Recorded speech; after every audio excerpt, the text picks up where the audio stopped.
Olá, boa tarde, seja bem-vindo mais uma vez. Estamos aqui hoje reunidos com o nosso queridíssimo Marcelo Neto, que vem direto de Miami Beach, Flórida, falar para a gente sobre Jesus ontem, hoje e sempre. Marcelo, antes de mais nada, seja muitíssimo bem-vindo. É com muita gratidão, com muita alegria que nós recebemos aqui hoje. Eu gostaria, para nós iniciarmos, convidar a todos para fazer uma oração e refletir na bênção que é estarmos aqui reunidos, trabalhando, refletindo no bem com o Cristo. Louvado seja Deus, sua infinita misericórdia e bondade. Pai de amor, nós agradecemos, Pai, o dom da vida, agradecemos o nosso livre-arbítrio, agradecemos a bênção da reencarnação e a oportunidade de estarmos aqui hoje reunidos em nosso próprio benefício. Nós agradecemos a presença dos nossos benfeitores espirituais, nós agradecemos a presença dos nossos guias espirituais, a quem agradecemos também o compromisso de longo prazo, todo o amor que tem por nós. Agradecemos a presença de todos os irmãos que estão aqui reunidos com o Cristo para esse trabalho no bem, no amor. Amém.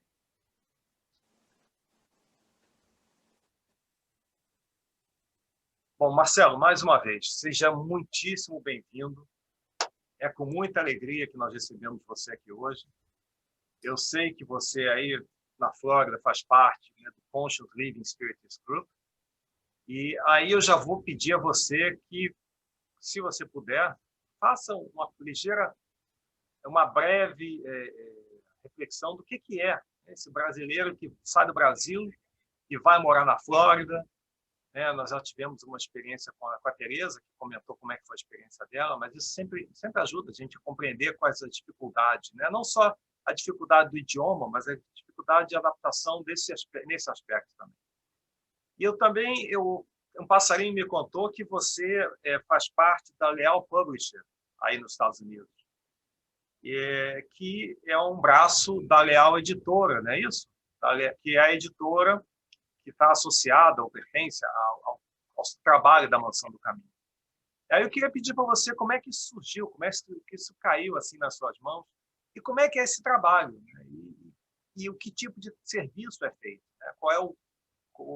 Vocês só publicam, vocês fazem mais algum tipo de trabalho, vocês publicam em português, em inglês, quer dizer, já foram 86 perguntas, né? Metralhadora de perguntas.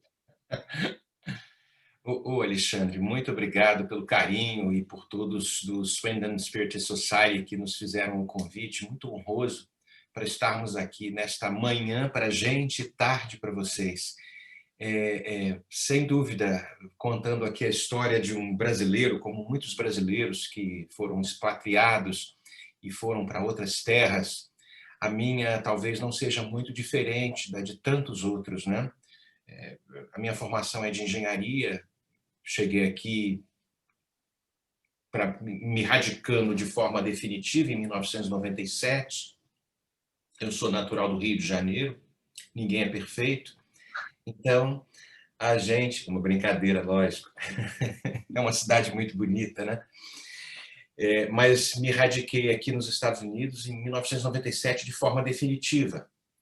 E o chamado foi algo profissional, uma oportunidade de trabalho, e eu vim transferido e, de uma certa forma, comecei a me engajar nos trabalhos espíritas.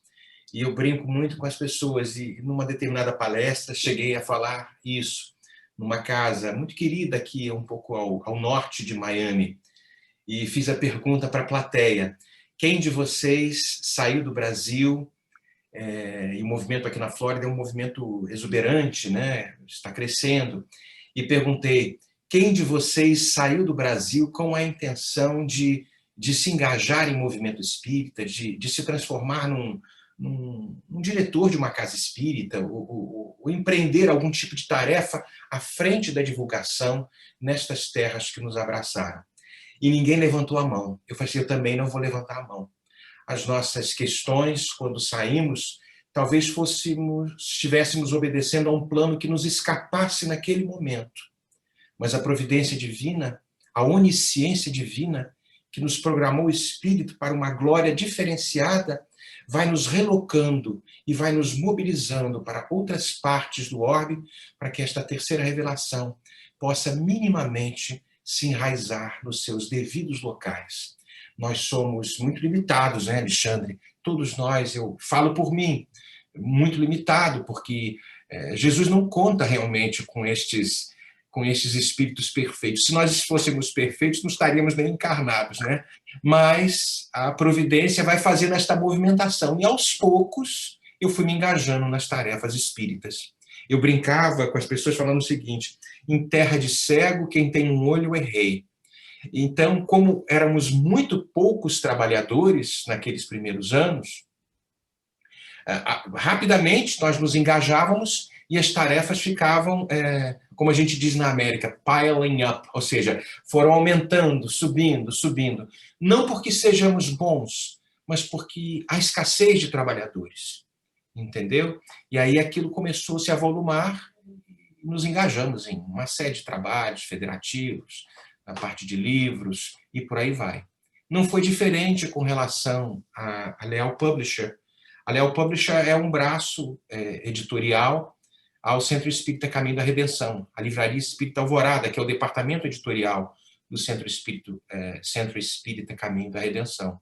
E ela foi fundada em 2015 com esse objetivo de auxiliar a editoração, a publicação e a tradução de algumas obras da Lavra da Mediunidade de Divaldo Pereira Franco e outros que estão ali na Mansão do Caminho. Então, basicamente, foi isso. Essa instituição foi fundada, foi formada e seguimos neste trabalho limitado, porque, como falei para você, temos as nossas limitações, mas segue nesta mínima contribuição para que a obra espírita possa ser divulgada, né? Basicamente é isso. Fiz um resumo breve, mas é mais ou menos isso, Alexandre. É mais ou menos isso. A gente pode depois ficar mais tempo falando mais alguma coisa, mais alguma pergunta que possa surgir e alguns detalhes a gente possa fornecer. Né? Ótimo, Marcelo. Então, muitíssimo obrigado, mais uma vez, obrigado pela sua generosidade, pelo seu tempo, pela sua dedicação. E a palavra é sua. Muito obrigado, Alexandre, muito obrigado a todos que nos escutam, nossa querida Elza, que nos honra com a sua presença. E falar de Jesus é algo que realmente me embarga a voz, porque nós não conhecemos este homem, nenhum de nós conhecemos. Este homem que dividiu a história do mundo, nós sinceramente ainda não o compreendemos e relativizamos muitas das vezes, se não a maioria das vezes, os seus ensinamentos, de acordo muitas vezes com a nossa ótica reducionista, incapazes de compreender o absoluto, este amor inigualável. Desde os primórdios da formação deste planeta, ele estava aí, preposto, como está ali muito bem no livro A Gênese, no livro A Caminho da Luz, no primeiro capítulo, A Gênese, quando ele fala que os benfeitores espirituais, narrados pela bendita mediunidade de Francisco Cândido Xavier, quando o nosso Emmanuel nos fala que rezam as tradições do mundo espiritual, que, no princípio, Jesus estava ali, junto com uma pleiade de espíritos, preparando os pródromos da matéria que estava em ignição de todo o sistema, junto com vários outros espíritos, e preparando o advento da Terra, para que nós um dia pudéssemos habitá-la e fazermos o grande empreendimento evolutivo. Então, as suas parábolas, as parábolas deste homem chamado Jesus, estão impregnadas de um perfume, de verdades eternas e das mais gloriosas. Se nós fizermos uma leitura deste homem chamado Jesus, desde a manjedoura até o Calvário, nós vamos encontrar lições maravilhosas, cujas claridades vão iluminar todos os caminhos da humanidade se tivermos humildade para prestar atenção. Os seus exemplos, os seus atos, constituíram um roteiro das mais grandiosas finalidades para toda a humanidade, no aperfeiçoamento de todas as comunidades existentes no nosso planeta. Ele fez uma revolução espiritual que permanece nos dias até hoje e que nós ainda não a compreendemos. Muitos de nós, esses espíritos incapacitados de o compreenderem, podemos até permitir, até repetir e até alegar que algumas das suas fórmulas verbais eram antigas e já conhecidas desde o Velho Testamento em outras culturas religiosas. Mas nenhum de nós, nem ontem, nem hoje, nem nunca, poderíamos contestar que a sua exemplificação foi única.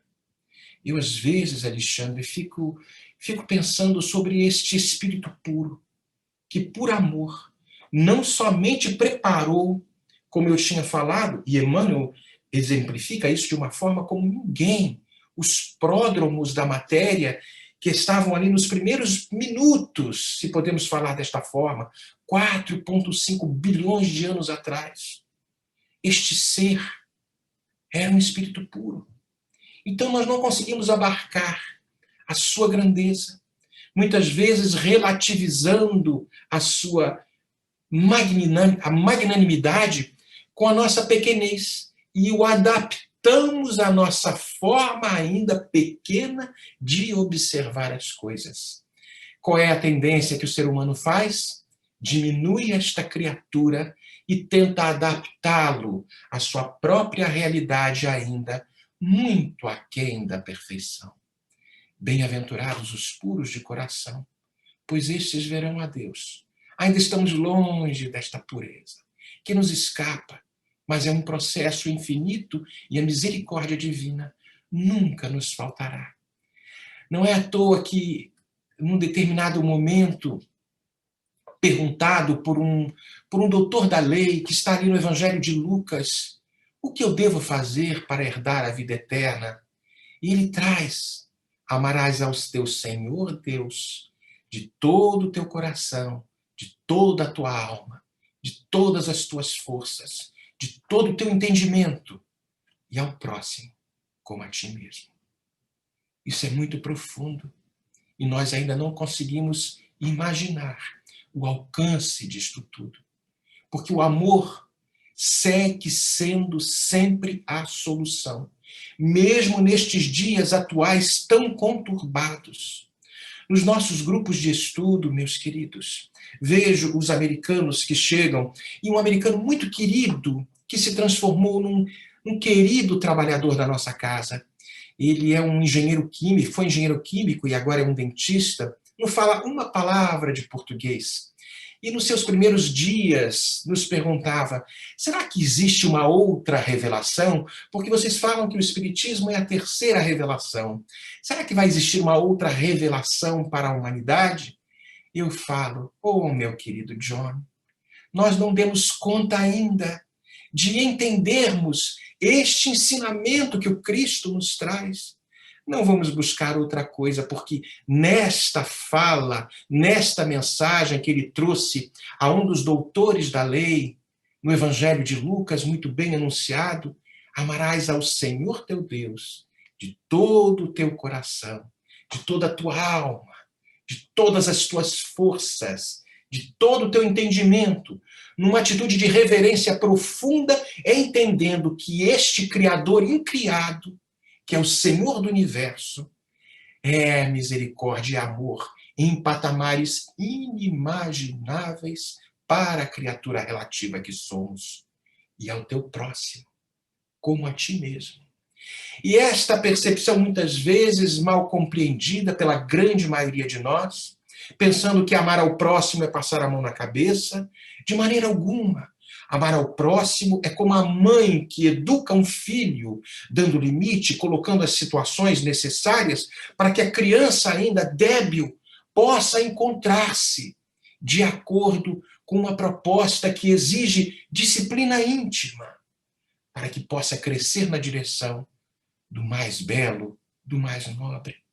Nós vemos nestes momentos de pandemia que desde o início desta mensagem, daquele vírus pequenino, parecendo inofensivo, mas que modificou as entranhas de toda a estrutura social do nosso planeta, que ficou muito claro que seria necessário para que voltássemos para dentro de um lar, de um templo. Que lar é este? Seria o lar de alvenaria? Seria o lar das quatro paredes e um teto? Ou seria este lar íntimo, ainda tão negligenciado por todos nós? Quiçá houvéramos chegado ao auge da falta de amor, da falta de humildade, da falta de solidariedade, da falta de tolerância. Muitos de nós estamos ainda nos sentindo extremamente desanimados, porque estes são dias desafiadores, é verdade. Mas a nossa mudança íntima, se bem observada, transformando a nossa psicosfera pessoal, porque nós não conseguimos dar conta das questões lá fora, mas conseguimos trabalhar nas questões íntimas, proporcionando de uma forma limitada, mas contagiante, a nossa intimidade. Vemos nos dias atuais, nesses tempos de transição planetária, as polaridades políticas, as polaridades religiosas. A humanidade parece que perdeu o endereço da ética, da moralidade. Eu não falo da moralidade como nós imaginamos. É uma moralidade que é não relativizada, de um amor com A maiúsculo. A depressão, as ideias relacionadas ao suicídio, nunca tiveram seus números em tão alta conta nestes dias atuais. Tanta tecnologia, tanto avanço na área da ciência. No entanto, até me embarga a voz, a solidão e o desespero parecem ainda tomar conta de toda a humanidade. Mas assim, Alexandre e amigos que nos assistem, assim também foi, mais ou menos, nos tempos que Jesus nasceu. Naqueles tempos pairavam nos corações, nas mentes daquele tempo, a dor que se alongava, reunindo, de uma certa forma, as vítimas que se movimentavam, as vítimas, os mortos-vivos, os vivos-mortos que ali estavam, buscando uma mensagem que fosse algo revelador, que os resgatassem da própria miséria que se encontravam. Foi num tempo como este que estamos vivendo agora, guardadas as devidas proporções, naturalmente, assinalado, como disse Joana de Ângeles num determinado momento, assinalado pelas chibatas do sofrimento, que nasceu esse homem invulgar. Na obra Desperte e Seja Feliz, Joana vai falar que foi numa noite de céu turquesa, salpicada de estrelas luminíferas, visitada pelos ventos brandos e frios, que ele chegou ao campo de batalha para assinalar a era nova e dividir os fastos da história. Sua noite fez-se dia de beleza eterna, nas palavras de Joana, e o choro que lhe caracterizou a entrada do ar nos pulmões tornou-se como se fosse uma espécie de música. Essas são palavras dela, não são minhas. Se tornou-se como se fosse uma espécie de música que ele transformaria nas almas em uma incomparável sinfonia logo depois. Jesus era naqueles dias, meus amigos, como segue sendo ainda hoje, para os que já o encontraram na câmara profunda e íntima dos seus corações. Talvez o amanhecer de uma nova era, no meio de tanta dor, de tanto sofrimento. Nunca mais a humanidade seria a mesma, a partir daquele momento, pois ele fez-se o pacificador dos pacíficos, tornando-se o superlativo de todos os sentimentos bons daqueles que pregavam a paz. Desceu dos astros para tornar-se a ponte definitiva de ligação com Deus. Quantos desejaram a felicidade a partir talvez daquele momento, daquela ocasião, quando ele subiu naquele primeiro monte, no Sermão da Montanha, e proferiu aquela sinfonia que nós não compreendemos, e se relativizarmos esta sinfonia, o Sermão da Montanha, sobre a ótica de uma só encarnação, muitas delas não encontrarão sentido e muitas vezes encontrarão o rechaço da turba atual, falando que Jesus não fazia sentido. Está ali no Evangelho de Mateus, no capítulo 5. Bem-aventurados os pobres de espírito. Em algumas traduções nós vamos encontrar os humildes, porque deles é o reino dos céus. Bem-aventurados os que choram, porque estes serão consolados. Como falar para uma mãe que acaba de perder o seu filho, que esta situação está relacionada a leis que vão muito além da sua possibilidade de entendimento? Se não há uma sequência de vidas, e se a vida não tem sequência, como explicar e tentar minimamente enxugar as lágrimas de uma mãe sobre a ótica puramente materialista de que ela um dia reencontrará o seu filhinho abençoado? Bem-aventurados os mansos, porque eles herdarão a terra. Que mansuetude é esta que Jesus estava falando? Era uma mansuetude totalmente inativa? É uma mansuetude que demonstra um estado de confiança irrestrita nos desígnios de Deus, por isso não se desarvora e aguarda confiante, obediente e resignado de que tempos melhores virão. Por isso herda a sua própria terra íntima. O nosso coração ainda tão descambabulado, se é que posso usar uma palavra dessa, talvez um pouco inventada, para que a gente possa seguir em frente nessa situação ainda tão desconfortante que todos nós nos enfrentamos, nos encontramos. Bem-aventurados os que têm fome, sede de justiça, porque eles serão fartos. Os que são misericordiosos, porque eles alcançarão a misericórdia, mostrando que o perdão é ainda não 7 vezes 7, mas 70 vezes 7 vezes 7, tantas vezes 7, quanto quisermos falar, indistintamente, mostrando que o perdão não é anuência com equívoco. O perdão é simplesmente uma libertação que empreendemos dentro de cada um de nós, botando simplesmente, nos colocando numa situação de concordância com a proposta infinita do universo. Bem-aventurados os puros de coração, porque eles verão a Deus. Os pacificadores, porque serão chamados filhos de Deus. Os que sofrem perseguição por causa da justiça, porque deles é o reino dos céus. E as bem-aventuranças, poderíamos ficar aqui conversando sobre elas, tentando analisar de uma forma limitada como somos, as entrelinhas que nos mostram as belezas deste poema que, num determinado momento, Mahatma Gandhi disse: se toda a literatura religiosa do mundo fosse banida e somente o Sermão da Montanha ali estivesse, nada estaria perdido. A sua trajetória na Terra ultrapassou tudo quanto se esperava, porque ele deu lugar à era da ternura, a era da confiança, a era da felicidade, aureolada por uma paz, com P maiúsculo.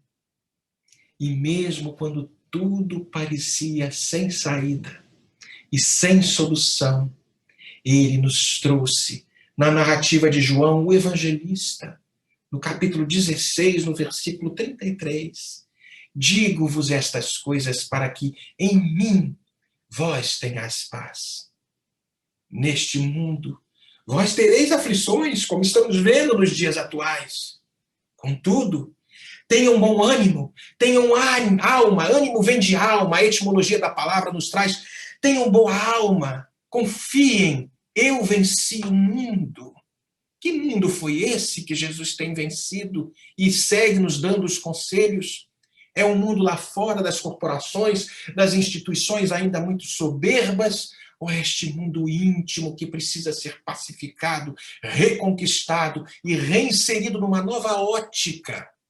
a ótica do amor que ainda não conhecemos, mas que está por vir, porque a reencarnação é uma palavra bendita.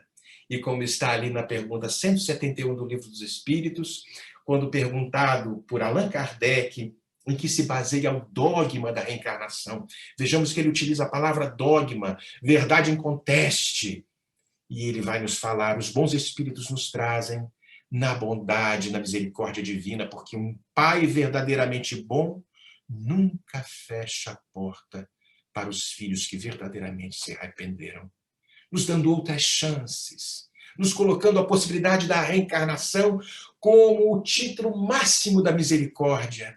Sempre uma porta será aberta, porque o amor não deixa aquele de lado, manda buscar. Como está ali em Lucas, talvez, na parábola da ovelha perdida, salvo engano, não sei agora se é Lucas ou Mateus, acho que Lucas, na parábola da ovelha perdida, quando aquela ovelha desgarrada sai, o Jesus deixa as 99 e vai buscar aquela perdida, como se fosse, venha cá, minha filha. Talvez sejamos nós essas ovelhas perdidas. Tantas de nós, ainda reiniciando a caminhada num novo contexto social, numa nova terra que talvez não seja tão nova, porque já revisitamos outras vezes, alguns na Inglaterra, outros nos Estados Unidos, outros no Brasil, na Alemanha, na França, seja lá onde for. Eu venci o mundo. Facilmente este homem de Nazaré, ele se misturava com todos, sem se importar com as questões relacionadas às classes sociais. Ele falava o idioma das necessidades reais da criatura, não das questões relativas, das necessidades reais, dos sonhos do porvir, das verdadeiras expectativas da paz. Cumpriu o seu programa e, no momento exato, ele foi traído, ele foi negado, assassinado covardemente, retirando-se da terra nas condições mais abjetas. Mas quantos se retiram da terra numa condição de soberba, de opulência, e encontram-se em extrema delinquência no mundo espiritual? Como está ali no Evangelho segundo o Espiritismo, uma realeza terrestre, daquela rainha que, se encontrando no mundo espiritual, fala, eu, como rainha, imaginei ser recebida como rainha no mundo espiritual. E encontrei aqui indivíduos que considerava de última instância, de última classe, em elevações muito mais elevadas do que eu poderia supor. Então, apesar destas circunstâncias infelizes, ele voltou, este homem, a semear a certeza da imortalidade, confirmando os ensinamentos apresentados anteriormente. Desde o começo, quando volta no terceiro dia e se apresenta para Madalena, aquela mulher, a réproba da sociedade, mas ele se apresenta para ela, uma mulher, um espírito que fez talvez a maior transformação íntima, porque saiu numa única encarnação, dando um pulo quântico, se é que eu posso colocar desta forma, numa total entrega ao amor. Ela era uma ansiosa por ter este amor, buscando na terra o que tantos de nós ainda empreendemos, não por maldade, por ignorância. Ignorância não no sentido pejorativo, por ignorarmos que o amor está disponível e quando ele bate à nossa porta, entrega-te a ele.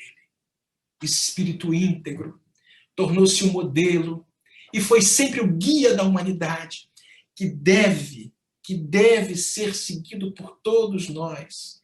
E mesmo quando retornou a nossa não, que ainda não é minha, mesmo quando retornou à morada sublime do Pai Celestial, nunca se afastou daqueles a quem, até hoje, ama de forma incondicional. Será um povo prometido? Toda a humanidade, sem distinção. Então nós vemos, nesses tempos de pandemia, enquanto o vírus da Covid-19 nos afasta momentaneamente, porque tudo vai passar, de estarmos com com parte das nossas famílias, dos nossos amigos, dos nossos afetos que tanto amamos. Tenhamos em mente as lições poderosas que estão sendo ministradas nos escaninhos da história humana, para o espírito humano conseguir perceber que há algo além destas mensagens, que talvez precisem ser revisitadas. A pergunta 737 do Livro dos Espíritos, os flagelos destruidores, quando Kardec pergunta com que finalidade a providência divina, Deus permite que flagelos destruidores ocorram para a humanidade, e fazendo uma boa resumida desta resposta, para que o progresso passe a ocorrer em alguns anos, caso contrário, séculos seriam necessários. E se a gente segue na pergunta 738, ainda na lei de destruição, no terceiro livro, no livro terceiro do Livro dos Espíritos, nós vamos perceber, quando Kardec pergunta, mas eu vou dando uma adaptada na pergunta de Kardec, mas não tinha uma outra maneira de você fazer isso, de Deus fazer isso? Tinha que ser através de um flagelo destruidor, de flagelos destruidores? E os espíritos respondem, eu vou também adaptar, porque eu sou espírito imperfeito. Existem outras maneiras. Deus deu a capacidade do homem de discernir entre o bem e o mal, mas usando o mau livre-arbítrio, ele ainda insiste em permanecer nas más escolhas. Por isso, tão reticente quanto se comporta e se manifesta, muitas vezes, estes flagelos destruidores têm acometido a sociedade, para que sejamos chacoalhados. Não é à toa que no capítulo 17 do livro do Evangelho segundo o Espiritismo, o capítulo 17 nos fala a respeito de sede perfeitos. Lázaro, numa mensagem belíssima em Paris, em 1863, ele vai nos trazer a respeito do dever que temos que ter para com a humanidade, para com a nossa vida. Ele coloca que o dever é a lei da vida. É uma espécie de aguilhão da consciência que nos coloca novamente no trilho. E que, se não dermos conta destas questões do dever, é natural que as relações referentes à lei de causa e efeito venham para todos nós com toda a sua pujança, com toda a sua força. Ele fala que é o aguilhão da consciência. Mas num determinado momento da mensagem de Lázaro, ele nos fala da dor. Ele nos fala da dor dizendo que Deus criou toda a humanidade, todos os homens, iguais para esta questão chamada dor. Lázaro fala pequenos, grandes, ignorantes, instruídos, todos nós sofremos pelas mesmas causas, a fim de que cada um de nós possa julgar em sã consciência o mal que está fazendo ao próximo e a si mesmo. Por isso que a igualdade em face da dor, segundo o Espírito Lázaro, na mensagem O Dever, no item 7 do capítulo 17, a igualdade em face da dor é uma sublime providência de Deus, que quer que todos os seus filhos, instruídos pela experiência comum, não pratiquem o mal, alegando ignorância dos seus efeitos. Mas digo para mim mesmo, e tenho a ousadia de repetir para vocês, pior do que o vírus físico, o Covid-19, que a todos nos afeta nos dias atuais, pior do que este vírus é o vírus do ódio, é o vírus da intolerância, é o vírus do preconceito, do ciúme, da maledicência, o vírus que está relacionado às questões do orgulho e do egoísmo, o maior mal da humanidade, como está ali na pergunta 785 do Livro dos Espíritos. Qual seria o maior mal da humanidade, o que o homem deve empreender constantemente esforços para extirpar dentro de si? O orgulho e o egoísmo. E os seus filhotinhos, que muitas vezes se travestem de situações mínimas imperceptíveis à nossa capacidade de aferição de valores, porque, como eu falava desde o princípio, relativizamos muitas das situações. Mas somos estas crianças espirituais. A ignorância ainda nos governa. Desde muitos milênios, parece que ainda trabalhamos contra esta ideia redentora. E, pensando nisto, nestes tempos de aferição de valores, reflitamos nesta primeira escola que Deus nos oferta aqui na Terra, a escola chamada família, tão negligenciada nesses tempos de materialismo, nesses tempos de valores relativizados.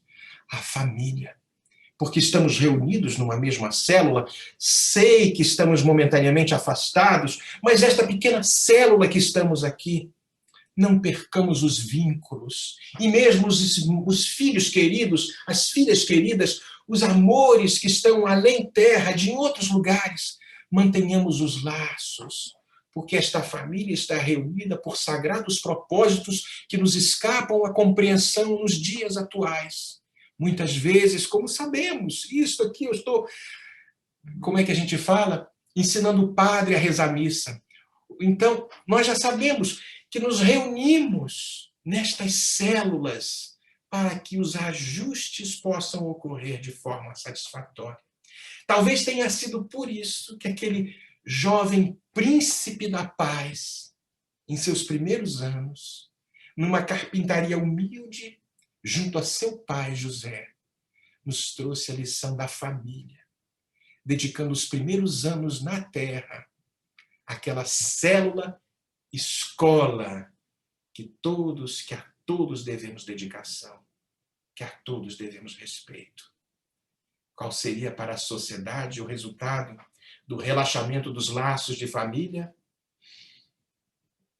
Muitos de nós sabemos de cor. Uma recrudescência do egoísmo. E qual o maior antídoto? O amor. O amor como ainda não conhecemos. O amor como ele nos ensinou. Porque quem ama renuncia, quem ama se sacrifica, quem ama consegue perceber nuances que o espírito bruto ainda não consegue abarcar. Leon Denis tem um capítulo belíssimo no livro O Problema do Ser, do Destino e da Dor, principalmente no capítulo 26, que vai falar que o homem que não passou pelo sofrimento não consegue abarcar ainda as sutilezas que o sacrifício nos oferece como proposta de entrega a algo muito maior. Nós não estamos falando aqui de masoquismo de maneira alguma, porque a doutrina espírita é de felicidade, não é de masoquismo. Mas sabemos que a semeadura é livre, portanto a colheita é obrigatória, e estamos colhendo o resultado da nossa semeadura pretérita um pouco mais recuada, ou talvez ainda nesta própria encarnação. Todos nós estamos fazendo este movimento, ainda desconhecidos deste homem de Nazaré. Há uma história que muito me tocou. Minha esposa falou numa palestra em inglês, e eu vou copiá-la, porque aquilo me tocou muito. Está no livro Reportagens de Além Túmulo, do nosso querido Chico, ditado pelo espírito Humberto de Campos. Está ali no capítulo 5. E nós estamos aí relativamente próximas do Ano Novo. O Natal foi há 20 dias atrás, mais ou menos. Isso tudo se deu mais ou menos na época do Natal. No capítulo 5, nós vamos conhecer a história narrada pelo espírito Humberto de Campos, e vou reduzi-la, trazê-la de acordo com a memória, alguns fatos deste personagem chamado Emiliano Jardim. E Humberto de Campos vai nos falar que raramente vamos encontrar um temperamento tão apaixonado quanto de Emiliano Jardim. E Humberto fala que, no fundo, ele era uma criatura generosa, sincera, mas as noções ainda reducionistas, materialistas, acabavam por extravagar os seus pensamentos de uma forma impressionante. E Humberto vai nos falar que muitos amigos tentavam, em vão, renovar-lhes as ideias. Mas Emiliano, num determinado momento, passa por uma grande dor. Foi um dos momentos mais infelizes, o momento mais infeliz da sua atual encarnação. Foi quando ele perde um filho. O filho desencarna e ele é arrebatado por aquela dor imensa. O seu espírito personalista, segundo a narrativa de Humberto de Campos, foi deveras movimentado, foi muito chacoalhado. Mas foi justamente nessa época que um padre muito querido deu-lhe um livro religioso, de consolações religiosas, como se fosse uma espécie de socorro imediato. Então, Emiliano Jardim, em contato com os ensinamentos de Jesus, acabou por encher a sua alma de uma serena doçura e de uma esperança. Emiliano estava deslumbrado. Como é que ele não tinha entendido? Como é que ele não tinha compreendido a beleza da fé? Então ele foi, se transformou, fez-se católico, como disse Humberto de Campos, sobre os aplausos gerais dos amigos. Mas Emiliano, no entanto, ele, embora seduzido pelas verdades de nosso Senhor Jesus Cristo, ele trazia ainda a personalidade dele muito forte e ainda com os ranços ligados ao materialismo. Mas ele, acreditando servir ao ideal divino do Evangelho, ele se armava contra todos os que entendiam Jesus de forma diferente. Ele acusava os protestantes, acusava os espíritas. Eu já vi muita gente no nosso grupo de estudo meio com essa postura, né? Diz Humberto de Campos que os anos correram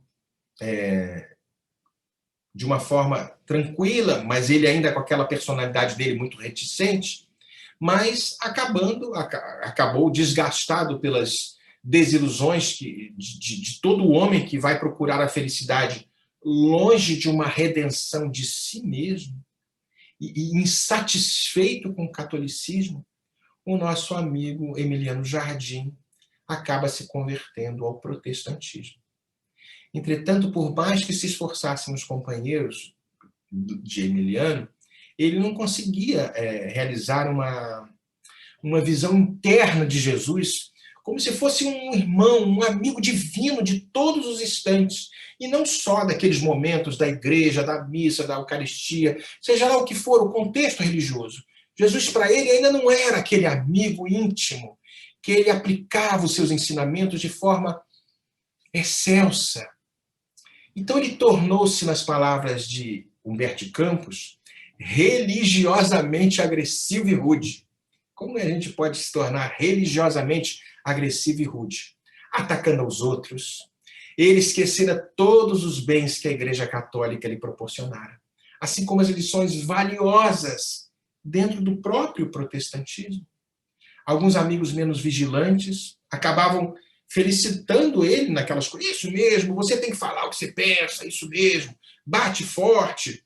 Então, a gente percebia que Jesus era para ele apenas um culto externo, não algo interno, que ele deveria ter entregue o coração desde o começo. Mas depois de uma luta muito grande, Emiliano, insatisfeito, saiu do catolicismo, saiu do protestantismo, acaba ingressando nas lides espíritas. Então, como se sucede com a maioria dos crentes, Emiliano vai admitir a verdade da reencarnação, da comunicabilidade entre os dois planos, da pluralidade dos mundos habitados, dos postulados espíritas inteiros, como era natural, mas ele não dispensa os benefícios imediatos. Ele vai dedicando-se a Jesus, anseia vê-los nos outros antes de sentir esse Cristo dentro dele mesmo. É importante que a gente mencione, nessa história muito bela, na narrativa de Humberto de Campos, que Emiliano ele enfrentava com armas, não eram armas físicas, ele estava armado, ele enfrentava todos os companheiros católicos e protestantes que divergiam da sua forma de pensar. Então, levava a cabo a defesa da doutrina espírita, não de uma forma branda, mansa, mas ele pegava a espada imaginária e cortava as cabeças. Então, a bondade dos guias espirituais, que sempre se comunicavam nas reuniões mediúnicas, ele acabava tomando estes avisos que vinham através dos médiuns como se fossem elogios às suas próprias atitudes. Mas depois de um tempo, Emiliano, já com muitos conhecimentos espíritas, a vida é a vida. E os resgates das velhas dívidas de Emiliano começaram a lhe bater à porta. E tempos muito difíceis começaram a aparecer para o nosso Emiliano. Ele se esforçava até para remover alguns obstáculos, mas outras tantas montanhas difíceis acabavam aparecendo na sua vida. No princípio, ele estava muito resignado e até relativamente forte, mas ele acabou se desesperando. Ele se dizia abandonado pelos inimigos, pelos amigos espirituais, e acusava os médiuns, pois para Emiliano, aqueles médiuns não ofereciam, entre aspas, mais solução para os seus casos pessoais. Ele sentia-se perseguido pelos maus espíritos e, na sua inconformação, magoava-se com uma facilidade imensa com os companheiros mais respeitáveis. A dor, no entanto, não interrompeu a sua função purificadora.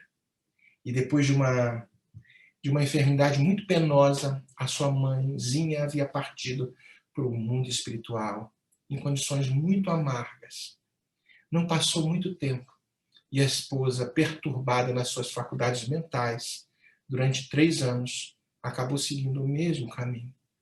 E logo em seguida, 2 filhos que ele tinha criado com excesso de mimos, de zelo, de carinho, talvez até de forma exagerada, acabaram voltando-se contra ele em injustas acusações. E os últimos companheiros acabaram fugindo, porque ninguém aguentava a acidez do coração de Emiliano. O nosso amigo, então, antes um grande discutidor, super violento, acabou experimentando um desânimo invencível. Nunca mais Emiliano foi visto no centro espírita e frequentemente ele era encontrado caminhando pelas ruas, escondendo as lágrimas que insistiam em cair. E foi uma véspera de Natal que Emiliano chorou mais que de costume e resolveu pôr termo à sua existência. À noite, ele se encaminhou para a praia. Ele devia morar perto da praia. Aí, alimentando a ideia triste do suicídio, programou tudo aquilo na cabeça dele. Mas antes dele consumar aquele ato terrível, aquele erro extremo de dar cabo da sua própria vida, ele pensou em Jesus. Depois de muito tempo, ele pensou naquele Cristo. Não no Cristo externo, naquele Cristo que havia restituído a visão aos cegos, que tinha curado os leprosos, que amara e continua amando aos pobres e aos desvalidos. Quanto tempo Emiliano não pensava em Jesus, como diz Humberto de Campos. As tais lembranças chegaram como se fosse uma espécie de um bálsamo para Emiliano e modificaram-lhe as disposições mais íntimas. Foi aí, nessa hora super amargurada, que parecia que uma voz se fez ouvir no fundo da alma de Emiliano.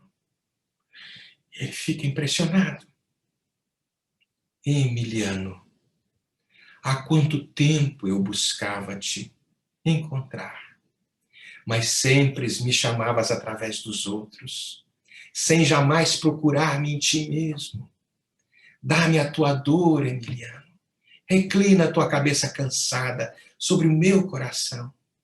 Muitas vezes o meu poder opera na fraqueza humana. Raramente meus discípulos gozam o encontro divino fora das câmaras do sofrimento. Quase sempre é necessário que percam tudo a fim de me acharem dentro de si mesmos. Tenho, Emiliano, um santuário em cada coração da terra, mas o homem acaba por encher este santuário divino de detritos, levantando muralhas de incompreensão entre o seu trabalho pessoal, limitado, e a minha influência. Nessas circunstâncias é que vão me procurar, Emiliano. Emiliano estava inebriado. A voz não era propriamente uma voz como nós ouvimos aqui, articulada pelos lábios. Era como se fosse um som que se manifestava intimamente dentro da sua caixa craniana, mas era tomada de vibrações poderosas. E ele chegava a sentir aquelas palavras de uma forma que o tornou extremamente feliz naqueles momentos. E a voz seguia: volta, Emiliano, ao esforço diário, e não esqueças que estarei com os meus discípulos sinceros até o fim dos séculos. Não te rebeles contra o sofrimento que purifica. Não analises nunca sem amar. E uma fala que Humberto nos traz, que muito me chama a atenção, quando ele fala, aquela voz falando para ele, Emiliano: lembra-te, Emiliano, de que quando criticares teu irmão, será também a mim que estás criticando, pois eu ainda não terminei a minha obra na terra, Emiliano. Aí eu falei, meu Deus, quantas vezes eu critico quando faço isso. Essas situações são tão comuns nas nossas vidas. Falo por mim. Não aí vocês, espíritos super iluminados. Dá o bem pelo mal, Emiliano. Perdoa sempre. Volta ao teu esforço. Em qualquer posto de trabalho, Emiliano. Trabalho honesto.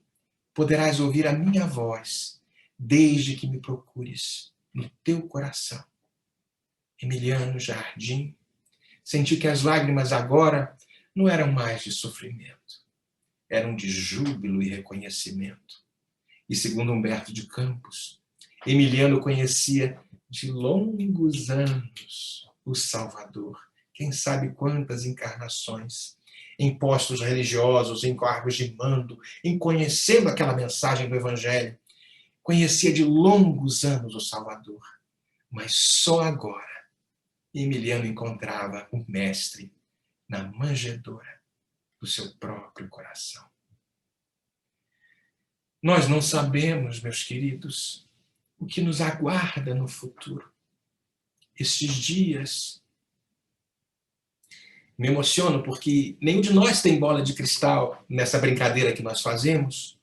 Nós não sabemos o dia de amanhã, mas tenhamos confiança irrestrita neste homem de Nazaré, que programou todos os detalhes para que nós pudéssemos, mais uma vez, revisitar o solo que deflagramos no passado, ajustando minimamente as situações para que no momento futuro pudéssemos colher aquilo que semeamos. Numa mensagem na Revista Espírita de fevereiro de 1862, quando Kardec comunica-se com a comunidade de Lyon, uma carta, e nesta correspondência assinada por mais de 200 lioneses, a carta é muito grande, mas num trecho, Kardec respondendo aos lioneses, fala da seguinte forma: meus amigos, os conselhos que eu vos dou, aos quais também junto os votos de um feliz ano novo para todos nós. E aí Kardec vai e escreve: eu não sei quais as provas que Deus nos destina para este ano novo, mas sei que sejam quais forem, suportareis com firmeza e resignação, pois sabeis que para vós, como para o soldado, a recompensa é proporcional à coragem. A coragem. Coragem de vencer não o mundo lá fora, mas o nosso mundo íntimo, ainda tão desconhecido de nós mesmos.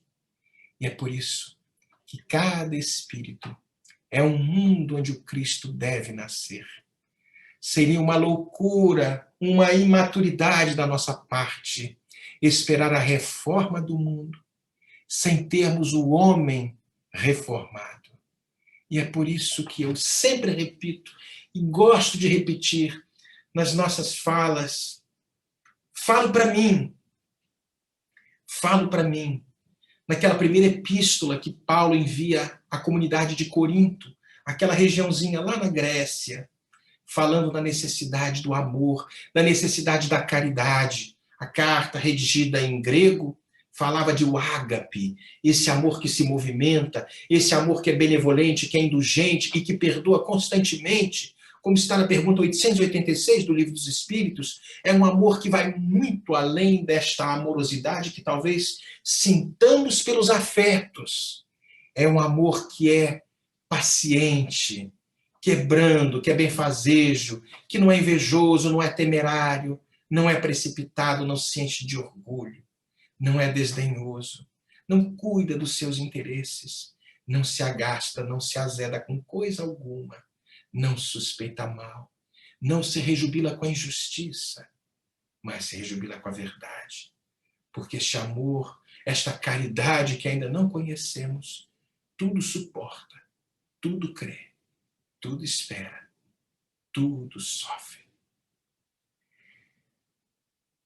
Nunca nos esqueçamos que o determinismo do amor e o do bem é a lei de todo o universo. E a alma humana sempre vai emergir de todas as catástrofes em busca de uma vida melhor. E Jesus estará sempre conosco, ontem, hoje e para todo sempre, pois ele é a luz do princípio, e nas suas mãos misericordiosas estão os destinos de toda a humanidade. Seu coração magnânimo é a fonte da vida para toda a terra. Sua mensagem de amor no Evangelho é a eterna palavra da ressurreição e da justiça, da fraternidade e da misericórdia. Todas as coisas humanas, como disse Emmanuel, passarão. Todas as coisas humanas se modificarão. Ele, porém, é a luz de toda a vida na terra, inacessível ao tempo, inacessível à destruição. Isto está em Emmanuel, A Caminho da Luz, logo na introdução, uma pequena porção que ali está, espalhada naquelas primeiras páginas abençoadas. Sigamos este homem, não relativizemos os seus ensinos e nos esforcemos para dominar este potro chucro que ainda se encontra dentro de cada um de nós, transformando a nossa vida e, por consequência, transformando a vida de outros. Muito obrigada a oportunidade. Que Jesus nos abençoe.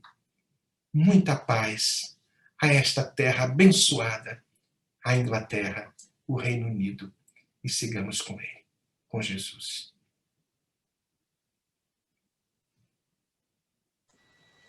Nossa, Marcelo, olha, arrepiado até o último fio de cabelo.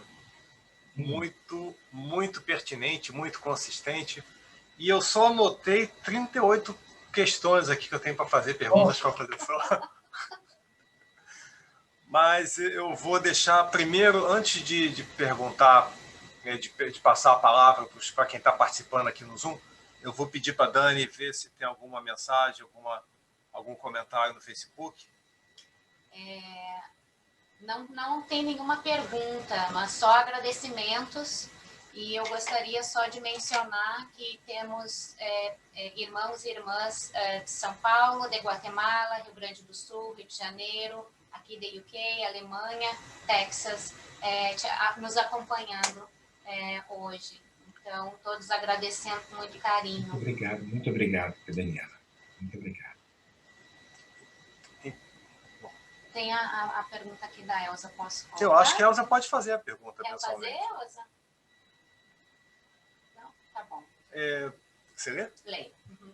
Marcelo, família. Super importante estimular a adoção.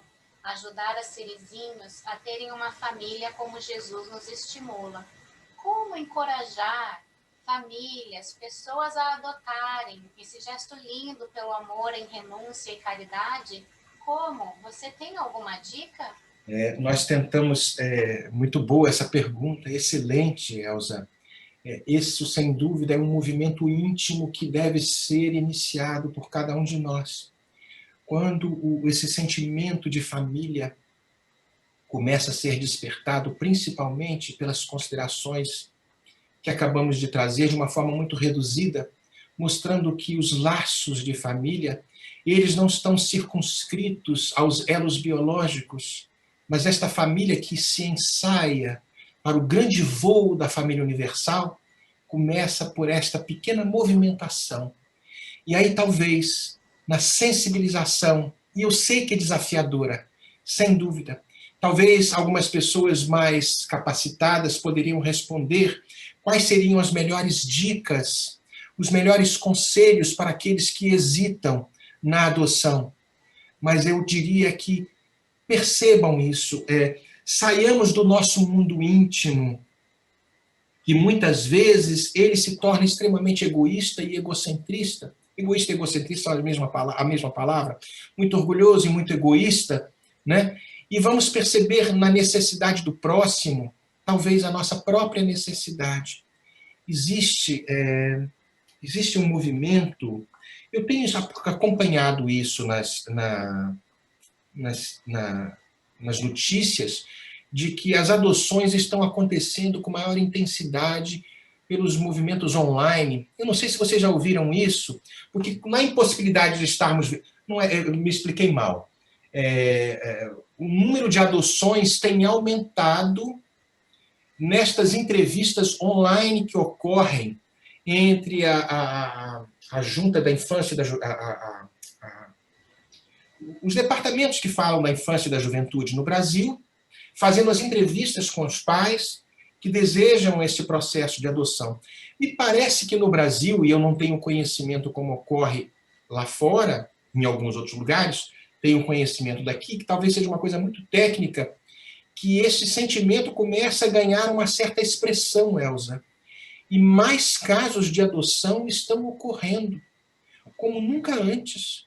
Eu não sei se isso faz sentido, e eu talvez tenha que fazer uma leitura um pouco mais criteriosa para ver se o que eu estou falando faz sentido, mas eu tenho a impressão que nestes tempos de pandemia, nesses tempos de transição planetária, o ser humano começa a enxergar o próximo de uma forma muito diferente. Há uma poesia que o Alberto Almeida sempre nos traz, e que eu tenho um pedaço de memória. Ele fala: procurei-me, desarvorado e triste, pelas terras distantes, em loucas aventuras, sem conseguir encontrar-te. E ele vai trazendo esta poesia. No final, ele fala, era uma pessoa, vou reduzir, porque eu não vou declamar a poesia inteira, mas ele vai nos falar o seguinte, do movimento de alguém, é uma poesia ditada pelo espírito Rabindranath Tagore, a mediunidade de Valda que nos traz essa poesia, e Alberto sempre repete isso. E este indivíduo que, procurando a felicidade, o sentido da vida lá fora, encontra o sentido da vida no outro, nos olhos de uma criança abandonada. E aí é algo muito belo. Eu posso buscar na internet, a gente pode ler juntos aqui, mas eu aconselho, Elza, você que talvez saiba muito melhor e talvez tenha esta sensibilidade materna que eu não tenho, talvez consiga nos trazer algumas informações muito mais precisas do que essa volta que eu estou dando aqui, imensa talvez, tentando me equilibrar na resposta. E você com certeza vai responder com muito mais propriedade algo que talvez lhe falte. O que você acha, Elza? Estou devolvendo a pergunta para você, Elza. Não, é que eu gostaria assim, muito que a gente trouxesse mais vezes nas nossas palestras públicas o sentimento da adoção. Porque tem tantos casais perdidos, casais que eu digo não é só do homem e mulher, casais, mulheres, homens, tudo para mim pode doar amor, pode trazer a felicidade a uma criança de 10 anos. A minha sobrinha adotou uma menina de 10 anos, hoje está com 18 anos. Coisa mais linda do mundo, Ana Beatriz. Adotou um filho que hoje está com 23 anos, a mesma sobrinha. tem outros, tem bastante gente adotada assim na minha família, que a gente vê a beleza e eu não tenho quase visto isso mais. Se você falou que está aumentando, eu fico feliz. Mas é para a gente fazer uma lembrança, porque a pessoa está muito doente, porque fica só entre ela mesma, porque fica brigando com ela, brigando com o mundo. Traz uma criança, concentra na criança. A criança é a cura dos males que a gente às vezes traz com a gente pelo egoísmo de querer ser sozinho ou curtir a vida, sei lá eu. Mas é para a gente pensar nisso. Como você falou, família, Jesus, né, que vem trazer tanta coisa boa para nós, mostra a família como a célula da sociedade. E o ser humano faz parte disso, e nós somos gregários, né? E eu fico, então, pensando nisso, e nós vamos estimular de todas as formas, mais ainda, a adoção. O poder ajudar uma criancinha que ela esteja com 4, 5, porque as de mais idade ninguém quase quer pegar, né? Só quer bebê, branquinho, de olho azul, como a gente vem falando. Mas todas precisam do nosso amor, todo. Uma criança em casa traz uma alegria, muda a cortina, muda a transparência das nuvens, muda o sol, tudo brilha. E uma criança faz tudo isso, porque ela é Jesus que retorna na manjedoura do amor, como você disse, no coração. Era esse estímulo. Obrigada, Marcelo. Você falou melhor do que eu, tá vendo? Eu dei uma volta imensa e você resumiu em poucas palavras, com muito mais objetividade. Muito obrigado. Você acabou me salvando. Então, Léo, o Marcelo, o Francisco é o meu pai, está lá no Rio de Janeiro, em Copacabana. E, bom, eu não sei se a Vânia, se o Léo, se o meu pai tem algum comentário a fazer, alguma pergunta. Sim, o Léo. Pode falar. Pode. Tá. Eu só queria Então pode. Deixa eu falar primeiro. Pode falar. Não, eu só queria parabenizar a bela palavra, que realmente nos toca profundamente o coração, e que a gente deve sempre procurar o amor e o perdão pregado por Cristo. E a gente lembrar de uma coisa muito importante: ninguém pode amar a mão direita e rejeitar a mão esquerda. O amor tem que ser por completo. A caridade tem que ser por completo, da mesma forma que o perdão tem que ser por completo. A todos que nos cercam e a todos aqueles que a gente mais problemas tem, principalmente. Ou seja, que a gente comece a se recuperar para que depois, então, a gente possa, com nós próprios, para que a gente possa se recuperar para quem terceiro. Obrigado. Muito obrigado, Francisco. Muito obrigado. Eu só queria, primeiro, agradecer por essa palestra, pela história fantástica de Humberto de Campos. E interessante esse comentário da Elza, da família, né? Que justamente é isso que a gente via. Até eu lembro de uma questão do Chico, no Pinga Fogo, que ele falava da família, que até a concepção de família iria se modificar, não vou entrar em detalhes, mas qual é a importância dessa mensagem? Que seja a família entre dois espíritos. Eu vejo um movimento dos espíritos, não estou falando de gêneros, em querer formar esse núcleo de amor incondicional, o amor que vai sendo construído e receber outros seres. Então, é tão importante essa mensagem do estímulo à família que cura muitas coisas, ajuda e dá suporte para a gente nessa caminhada. É muito importante, sim. Fantástico isso. Não, perfeito, sem dúvida, né? A família é algo que é a primeira escola e nós negligenciamos tanto esta primeira escola. Não é à toa que essa pergunta eu sei de cor, como eu sei que muitos de vocês sabem de cor, é a pergunta 775, ela está ali também no livro 3º, no livro dos Espíritos, das leis morais, né? O que aconteceria com o relaxamento dos laços de família, uma recrudescência do egoísmo. E nós estamos vivendo um momento muito particular das dicotomias, das polaridades do ponto de vista, não, ou você está contra mim ou você está a favor. Não, meu Deus, não é isso. Então, a família é a célula necessária para que estes... É o cadinho, como o Chico muitas vezes utilizou a palavra, copiando de Emmanuel, que Emmanuel o inspirava, né? É o cadinho necessário para que aqueles desafetos e afetos do passado possam se reunir e ensaiarmos os primeiros passos para a fraternidade universal. Há uma proposta muito bela na literatura. Na verdade, há várias propostas muito belas na literatura espírita que nos trazem a questão de família, e ela é repetida de forma constante para que não nos esqueçamos.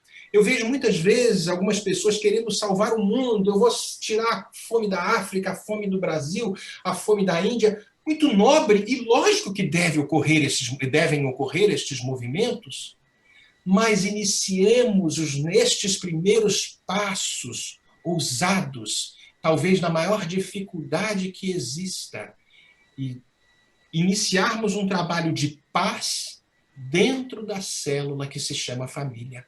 É como eu falei no começo, lá no finalzinho, não podemos esperar um mundo cristianizado se o homem não estiver cristianizado. E quando eu falo cristianizado, algumas pessoas falam, é uma questão de religião. Jesus não iniciou nenhuma religião. Nós é que fizemos essas adaptações indébitas, estas incursões obscuras, e malfadamos uma proposta de amar ao próximo como a nós mesmos. Isso está muito além ainda da nossa compreensão. E, como eu falava no começo, relativizamos estes ensinamentos. Relativizamos. Adaptamos a uma moralidade que vai além da nossa capacidade de compreensão a uma moralidade relativa. Porque temos os nossos conflitos, temos a nossa bagagem, passamos por muitas experiências, e isso tudo se manifesta, às vezes, de uma forma como um vulcão.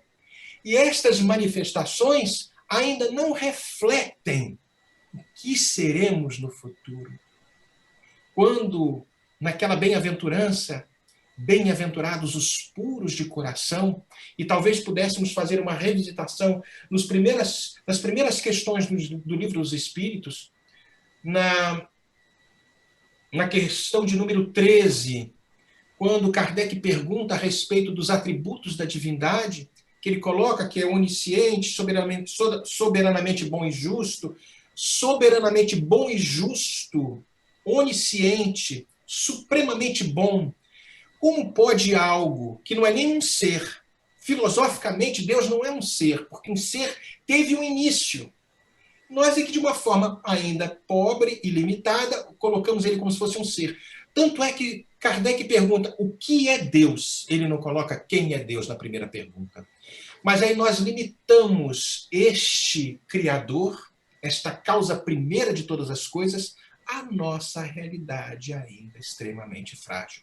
É natural que as leis, é natural que os sentimentos, que os movimentos humanos ainda sejam inapropriados ao que nos aguarda no futuro. Esta é a situação que nos espera. Enquanto isso, a gente vai tateando, caminhando por esta estrada chamada vida, aprendendo a amar e repetindo aquilo que ele falou para aquele doutor da lei no Evangelho de Lucas: faze isso e terás a vida eterna. Ama teu pai, resumindo, e ao teu próximo. Ama teu pai com toda a tua força, com todo o teu sentimento, todo o teu entendimento, e ao próximo como a si mesmo. Eu falo muito, né, gente? Vocês têm que me cortar. Tá ótimo. Muito gostoso. Marcelo, nós temos uma pergunta no Facebook feita pelo Johnny, que está na Espanha. Ele fala a respeito, ele diz o seguinte: há duas famílias, a família material e a família espiritual.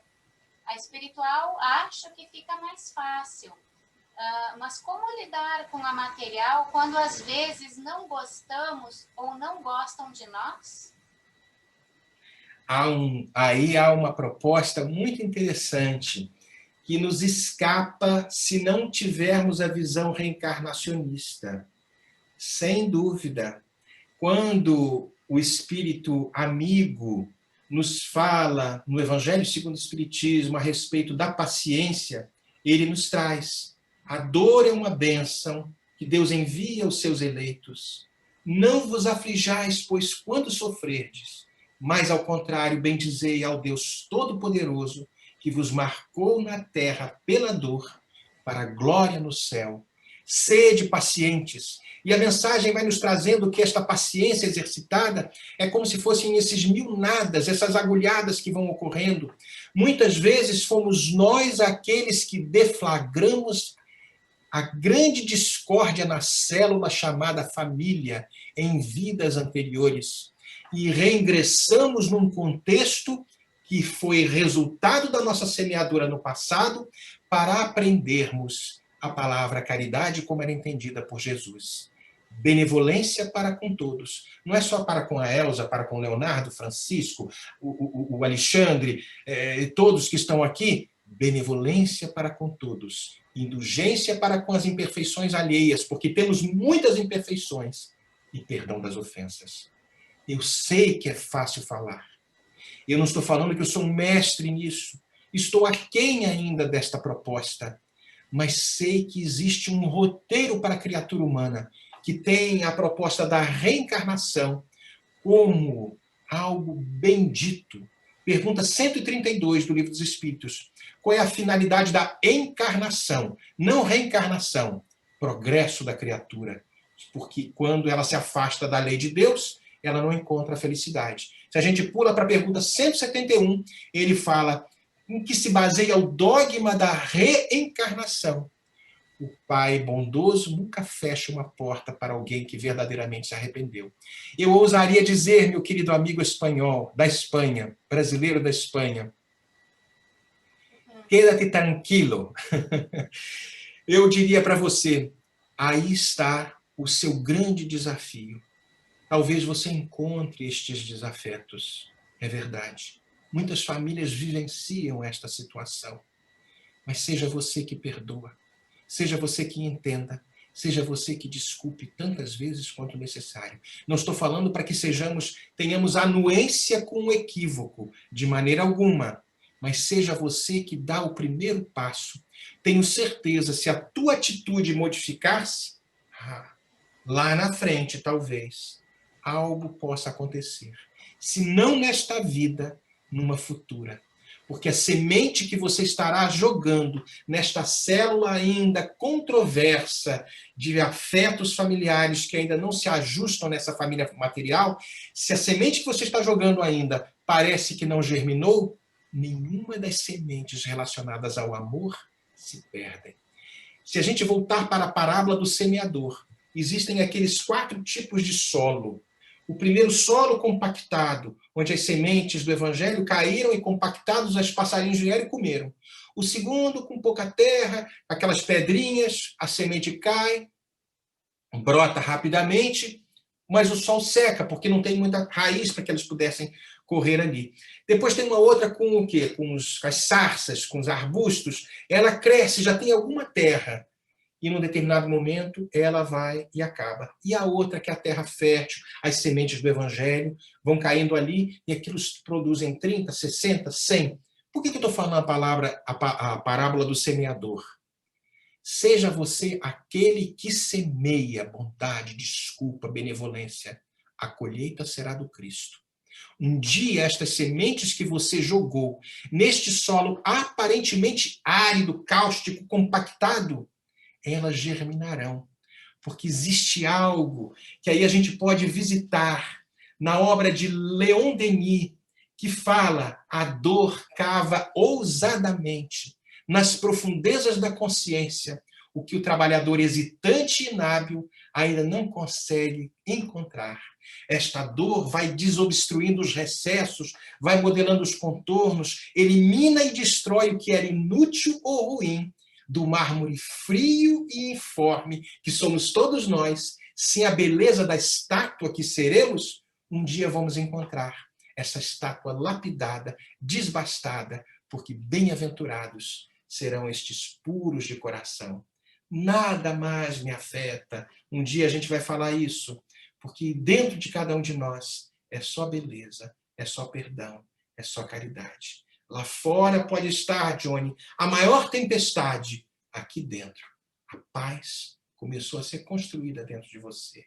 E não mais os reveses lá de fora vão te afetar. Jesus foi traído, vilipendiado, crucificado. E nos momentos finais ele diz: perdoa-lhes, Pai.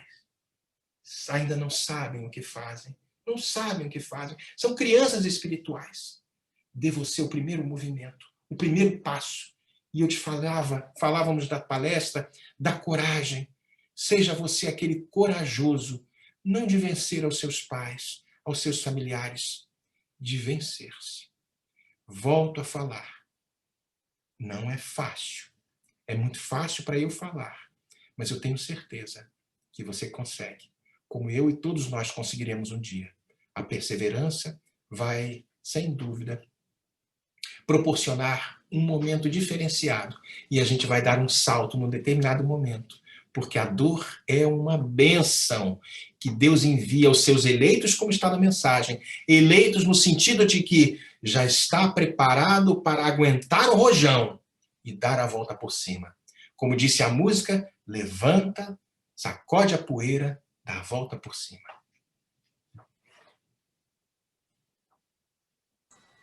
Ele responde o seguinte: muito obrigado pela resposta. Você respondeu para uma amiga que também escuta a palestra, só que não compreende português. Eu estou traduzindo para ela. Muito obrigado, muito obrigado. Espero que eu tenha ajudado de alguma forma, né? Obrigado. Você tem algum comentário a fazer? Eu tenho várias coisas, mas eu não vou falar várias coisas. Eu vou falar uma única coisa que me tocou profundamente, que foi quando tu falou o seguinte, né? Não analises nunca sem amar. E isso, para mim, na verdade, é extremamente profundo. Porque dentro de todas as experiências que se apresentam para mim, para o meu crescimento, é isso que eu tento fazer, né? É amar, porque a gente sempre comenta nos nossos estudos, né, amor, que amar é diferente de sentir amor, né? Eu sinto amor e daí eu fico sentada, né, na minha casa e fico sentindo amor. Mas amar é a ação de ir e fazer e realizar o bem, né? Seja para quem for. E é isso que Jesus nos ensina, né? Então, eu gostaria de te agradecer muito mais uma vez. Muito obrigada. Obrigado. Esse é o grande desafio de todos nós. E como eu falo sempre, eu me insiro também nisso. Porque muitas vezes eu particularmente faço análises sem esta ótica do amor. Porque ainda estou distante deste homem chamado Jesus, mas apaixonado por ele, tendo buscá-lo constantemente e voltar para este trilho. Eu tive uma experiência que eu vou compartilhar com vocês. Eu falei ontem numa palestra que fiz aqui fiz para o Brasil. Eu tive em novembro uma complicação urinária e foi uma dor muito grande. Eu falei, meu Deus, o que é isso? Dores muito grandes, comecei a ter febre, eu falei, peguei Covid, mas não era o Covid, não era o coronavírus. E aí fui parar no hospital, fiquei lá 3 dias lá. Eu vou confidenciar uma coisa para vocês, eu estava me sentindo assim nos meses anteriores, um pouco morno, um pouco devagar, parecia até a música, ando devagar, porque já tive pressa. Eu estava um pouco devagar. E aquilo eu não estava satisfeito, porque como vocês todos, eu sou apaixonado por essa doutrina. Eu sou apaixonado por esse homem chamado Jesus. Isso é muito forte para mim. Talvez o reflexo de tanto tempo que tenha negligenciado este homem. E eu tenho certeza que vocês todos são também. Mas eu me encontrava um pouco morno. E foi por causa desta enfermidade que me botou no hospital por 3 dias internado, e minha esposa não podia estar comigo, por causa dos protocolos. Num determinado momento, eu me senti inútil. Eu falei assim, meu Deus, eu estou tão fraco, tão morto. Parece que eu estou desinteressado de algumas coisas que me empolgavam tanto. E foi no primeiro dia e meio naquele hospital que eu falei assim, eu preciso me ajuda, Jesus. E fiz uma prece simples, nada decorado, me ajuda a me conectar contigo novamente. E imaginei os doentes que estavam ali naquele hospital e comecei a orar fervorosamente pelos outros, não foi nem por mim. É interessante porque aquilo parece que foi uma espécie de um clique. As lágrimas correram e eu fiquei aqui empolgado. Eu falei assim, tem alguém aqui. Não era Jesus, lógico, mas tinha alguns espíritos ali, como sempre tem espíritos em todos os lugares. E aquilo me tocou de uma forma, me deu uma energia, uma força, uma alegria de viver, mesmo naquela situação limitante.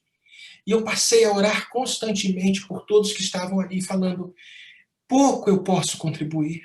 Eu sei que eu sou um grão de areia nesta praia de sofrimento que aqui encontramos dentro desse hospital. Mas deixa eu ser, meu Pai, alguém que contribui, não alguém que não contribui. Me conecta de novo com a fonte infinita do Criador. E comecei mais ou menos nessa fala, estou aqui falando mais ou menos a oração para vocês. Aquilo foi me dando um ânimo, as lágrimas correram, e num determinado momento, eu me senti com uma energia fora de série.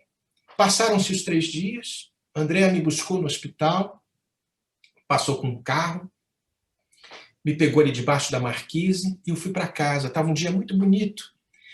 E eu estava em êxtase, feliz pela enfermidade que me acometeu, porque foi o disjuntor que me tirou de uma faixa de pensamento para algo que eu gostaria, que eu deveria estar sentindo sempre, e que todos nós deveríamos estar sentindo. Cheguei em casa, entrei em pranto profundo, agradecido pela enfermidade que bateu na minha porta e me despertou. Talvez ali estivesse algum tipo de influenciação espiritual, me botando para baixo, me drenando as energias, e aquela enfermidade me acordou. Porque este homem chamado Jesus, esse Cristo de Deus, ainda está longe de ser compreendido por nós. Mas ele nos ama de uma forma que eu não consigo nem imaginar.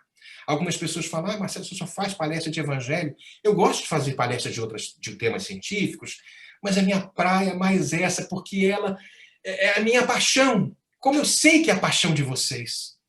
Falar de Jesus, nós precisamos falar mais de Jesus, mais desse amor, mais deste Cristo desconhecido, não um Cristo limitado às religiões, mas um Cristo que nos traz a religiosidade de pertencentes a algo muito maior, pois todos nós somos criados pela inteligência suprema do universo, a bondade infinita, a onisciência do amor. Mas eu estou quase fazendo uma segunda palestra, mas eu queria dividir isso com vocês, porque foi algo que muito me tocou, essa experiência que tive em novembro, e agora eu falei assim, opa, o clique deu de novo. Tomara que eu consiga manter o padrão vibratório, com a prece de vocês, com a oração de vocês, para que eu não cambaleie, se posso falar assim. Marcelo, se eu puder, eu anotei um comentário aqui, e isso foi uma grande coincidência, porque hoje nós lemos um trecho do Evangelho, e você comentou, né? Volta, Emiliano, ao esforço diário. E em Lucas, capítulo 10, se eu não me engano, versículo 35, quando Jesus acaba de contar a parábola do bom samaritano, ele diz para aquele que a viu, ele conta a parábola em réplica a uma provocação, né? Então ele responde, ele pergunta assim, você entendeu? Aí a pessoa que havia provocado fala, entendi. E ele fala assim, e depois e fazei o mesmo. Né? Então eu acho que a minha grande dificuldade, né, é fazer o esforço diário. Porque eu tenho para mim, eu gosto até de comentar, que não importa onde é que eu estou no meu processo evolutivo. Importa para onde eu estou indo. É isso aí. Né? E eu só vou na direção do Cristo se eu te fizer o esforço no bem, o esforço no amor, diariamente. Não é só quando eu estou com a vontade.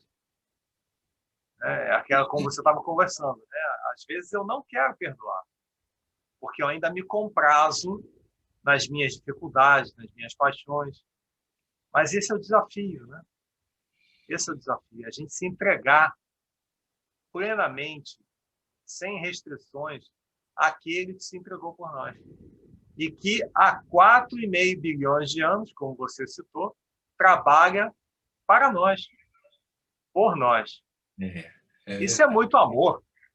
Meu Deus, aquela primeira parte do A Caminho da Luz, da Gênese Planetária, eu sei só o comecinho de cor, mostra isso, né? Rezam as tradições do mundo espiritual que no concurso de todos os fenômenos do nosso sistema existe uma comunidade de espíritos puros e eleitos pelo Senhor Supremo do Universo, do qual Jesus é um dos seus membros eleitos. É mais ou menos assim, né? Aí Emmanuel vai falar assim, aqui nos cabe saber, estou adaptando, né? Essa comunidade se reuniu nas proximidades da Terra por 2 vezes no concurso dos séculos, dos milênios conhecidos. A primeira, quando a Terra se soltava da nebulosa solar, encontrando uma órbita de equilíbrio, para que ela pudesse estabelecer minimamente o equilíbrio e as situações fisiológicas do globo pudessem se acalmar. E depois, quando preparava-se a vinda do Messias para estar aqui conosco. Então, essa obra foi o quê? Em 1950? Não me lembro agora a data da obra que foi escrita. Mas esse capítulo, essa primeira parte, eu sei de memória. Como algumas a gente sabe de memória, porque aquilo a gente vai lendo tantas vezes, e eu falei assim, meu Deus do céu, é tão belo que merece ser memorizado. E aquilo me tocou muito grande, de uma forma muito profunda. Há 4,5 bilhões de anos atrás, esse espírito já era um espírito puro. Como é que eu vou querer adaptar esta realidade, a minha realidade pequenininha, relativa, ainda cheia de rusgas, complicadas do passado, de outras vidas, que emergem nessa situação, que nos convida, muitas vezes, a situações complicadas, porque estamos em tempo de transição. Então, não conseguimos ainda abarcar a grandeza deste amor.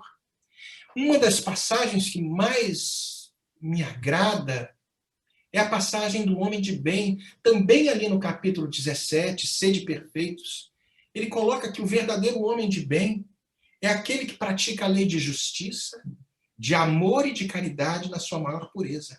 Ele não compartimentaliza esta lei de justiça, de amor e de caridade. É a 10ª lei das leis morais. E é uma lei única, porque não é a justiça humana. A justiça humana encarcera alguém, bota por trás das grades. Lógico que às vezes é necessário, senão ele vai continuar matando todo mundo. Mas a justiça humana, ele bota o agressor, o assassino, muitas vezes, no ventre da sua vítima numa vida futura. Mostrando, Johnny, aí da Espanha, meu querido muchacho e hermano, que às vezes somos aqueles que no passado deflagramos muita iniquidade naquela célula chamada família. E a justiça não humana nos faz reingressar no cenário desta vida material para que a gente possa exercitar o maior mandamento, o mandamento do amor. Não existe justiça divina se não existe amor e nem caridade. Não existe caridade como entendida por Jesus se não há verdadeira justiça, se não há verdadeiro amor. Então, este homem de bem vai interrogar constantemente a sua consciência sobre os seus próprios atos. Vai perguntar se ele não violou esta lei, se não cometeu nenhum mal, se fez todo o bem que podia, se não deixou escapar voluntariamente uma ocasião de ser útil. Porque esta é a situação. A mensagem é bela. E a gente vai percebendo ali, quando eu leio aquela mensagem, e algumas partes eu sei de cor, eu vejo como estou distante deste gol, deste... Como é que é a palavra gol em português? Objetivo. Desse objetivo. Mas já tem um objetivo, já tem uma meta. Isso é importante. Quantas pessoas estão sem meta, sem objetivo na vida? e encontram-se ainda nestes momentos conturbados que vivemos, os tempos são chegados, como está ali no capítulo 18 do livro A Gênese, e particularmente se a gente pula para o item 27, nesta nova geração que está chegando aí, nos trazendo exemplos, é melhor que a gente se enquadre nesta nova proposta de viver. E a proposta de viver que está se apresentando para a gente, como sempre se apresentou, é o amor. É o amor deste homem não amado, não compreendido, chamado Jesus. Muito obrigado. Eu não sei se eu fiz um comentário assim superficial e recebi esse conteúdo todo de volta. Muito obrigado, Marcelo. Eu não sei se alguém teria mais algum comentário a fazer, eu acredito que não, até pelo andar da hora. Marcelo, nós gostaríamos de mais uma vez agradecê-lo pela gratidão, pela presença, pelo conteúdo, por tudo, pela sua dedicação, pela sua generosidade. E gostaríamos de convidá-lo para fazer a nossa oração de encerramento, a nossa praxe de fazer isso, após o que nós encerraremos o live no Facebook. Perfeito, perfeito. Então vamos orar.